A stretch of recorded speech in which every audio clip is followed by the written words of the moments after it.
vraies voix Sud Radio, 17h-20h, Philippe David, Cécile de Ménibus. Je ne sais pas pourquoi, le mardi, il y a toujours un espèce de truc à brouhaha. Voilà, c'est cours d'école plus que d'habitude. Non, je sais pas pourquoi. Vous savez pourquoi? C'est à cause de Françoise de Gaulle. Entre le mardi et le jeudi. Voilà. C'est Françoise de Gaulle. C'est Philippe David. Comme n'importe quoi. Je vois pas pourquoi. Pourquoi ça serait moi, toujours? Parce que de bois, ça rime avec bois. Attendez, on le fait au vote. C'est à cause de Françoise de Gaulle? Oui. Voilà. Et voilà, moi, je remercie. Je suis là. Ça Oui, 60%. enfin, comme dirait Mitterrand, on tombe toujours du côté où on penche, confère Madrol. Le centre n'est ni de gauche en ni tout de cas, gauche. Françoise, on est quand même très content de vous avoir tous les mardis et tous les jeudis. Rassurez-moi, parce que là, dans ce coup, je me sens un peu... Voilà, je suis mélancolique là. Mais non, Philippe Bilger et Christophe Madrol vous appellent 0826 300 300 et on va revenir sur bien sûr ces criminels qui montrent de plus en plus d'ingéniosité. Non seulement ils verrouillent les systèmes de production, ils détruisent les sauvegardes et voient leurs données confidentielles volées. Justement, né en 2019, Lockbit est un groupe florissant de cybercriminels auquel on attribue 52 incidents rien qu'au mois de juillet 2022. Sur la période, les hackers ont revendiqué notamment le blocage du site web La Poste Mobile.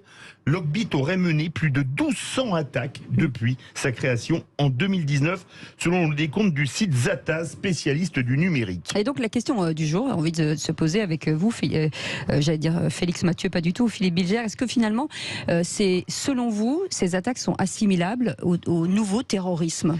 Alors Cécile, d'abord je suis heureux que Philippe David pour une fois n'ait pas fait de calembour foireux sur le nom de ce groupe. Et d'autre part, je pense que... Il est en forme. C'est dommage, il n'y avait pas pensé. C'est très très grave. Ouais. Est-ce que c'est équivalent? Je n'imaginais pas les péripéties de ce groupe, objectivement. J'avais suivi, c'est le Corbeil-Essonnes. Oui, bien absolument, cela. entre autres. Je n'imaginais pas qu'on puisse de manière aussi ostentatoire, au fond, s'en prendre à une institution hospitalière de telle manière qu'on paraît ne pouvoir rien faire. Mais là-dessus, j'attends vraiment l'avis de mes amis. Je suis pas un spécialiste de cette fraude informatique, mais elle est tout de même impressionnante. Absolument. Françoise de Gaulle. Elle est impressionnante. Qui a tout d'une hackeuse. Oui, écoutez, elle est impressionnante et il y a comme ça dans l'imagerie populaire quelque chose de fascinant avec les hackers.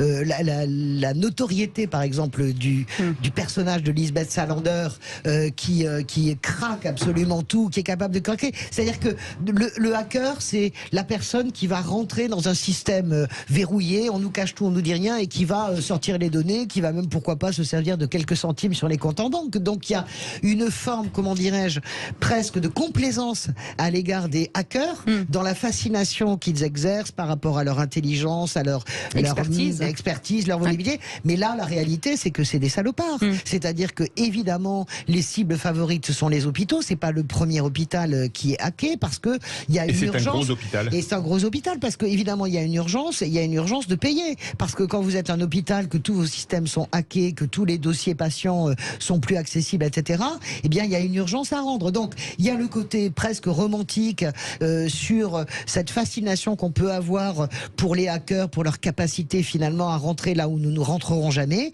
Et puis, il y a le réel. Moi, je pense que, j'espère qu'on les attrapera, mais c'est très difficile de les attraper. En tout cas, il faut être très sévère avec eux, je pense. Christophe Madrol, c'est une forme de terrorisme. Alors je sais pas si, parce que c'est vrai que ça nous, fait des morts, la question, le terrorisme fait du mort, et puis peut-être qu'un jour, on a un hôpital, ça peut faire des morts aussi, si ça arrête certains appareils. C'est une autre forme de terrorisme.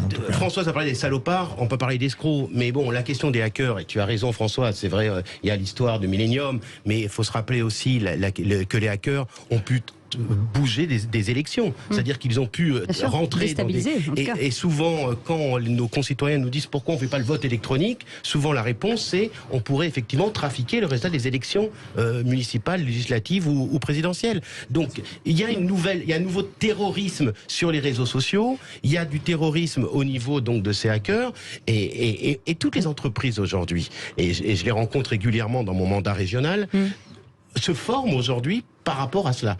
On l'a vu avec American Express, on l'a vu avec Suez, on l'a vu avec Veolia. Il y a actuellement un vrai danger que ces hackers puissent détourner de l'argent, mais surtout mettre en place des pouvoirs que l'on veut pas. Mais ils sont capables aussi, ils ont ça, mais il n'y a pas que les personnages de romans comme Lisbeth Salander, il y a aussi des gens qui sont capables de faire bouger le monde. Quand vous avez les Panama Papers qui sortent, quand vous avez les Wikileaks qui sortent, quand vous avez tous ces documents qui sortent, je trouve qu'ils font œuvre de salubrité publique. Juste aussi. pour info, c'est que ces rançonneurs, ils font de la R&D puisque c'est un logiciel qui porte le nom de Logbit et qui qui passe son temps à être réactivé avec des versions différentes. Donc ça veut dire que ce sont vraiment des cadors qui sont derrière ça. Et au 0826 300 300. On a Ludovic de Charente-Maritime qui a été victime de hackers. Bonsoir Ludovic. Bonsoir Philippe, bonsoir Cécile, bonsoir les Prévoirs. Salut. Alors vous avez été victime, vous, de hackers.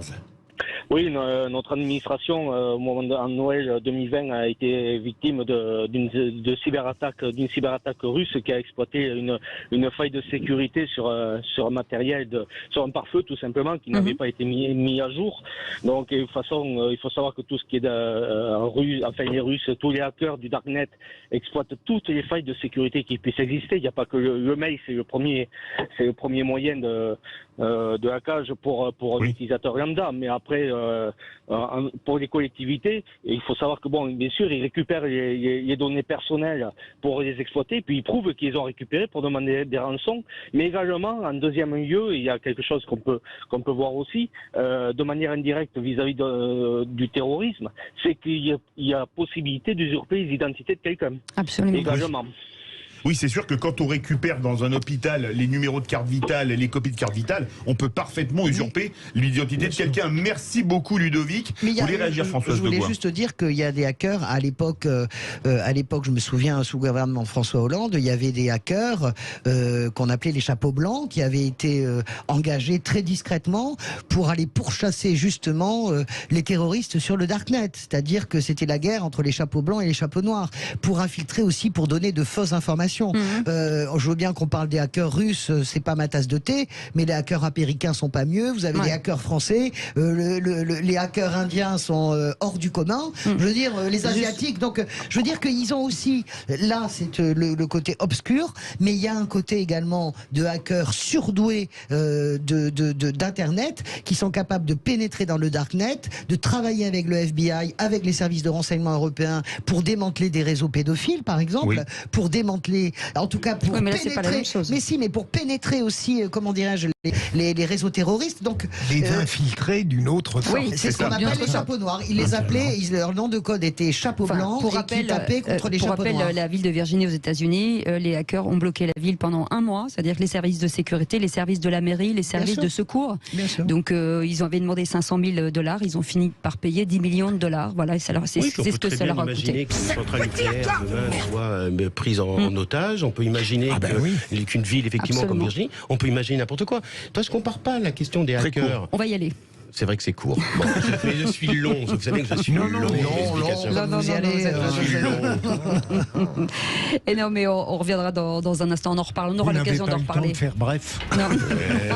C'est pas mal. Bravo, Philippe Bidja. Restez avec nous. Comme disait Pépin. Les vraies voix jusqu'à 20h. Dans un instant, le grand débat des vraies voix. On reviendra sur cette nouvelle convention citoyenne, cette fois-ci sur la fin de vie. On en parle dans quelques instants avec nos éditorialistes du jour. Vous voulez en parler? La question du jour, voulez-vous un référendum sur la fin de vie? Pour l'instant, vous dites oui, à 62%. Venez nous en parler. 0826 300 300. On est ensemble avec Philippe David jusqu'à 20h.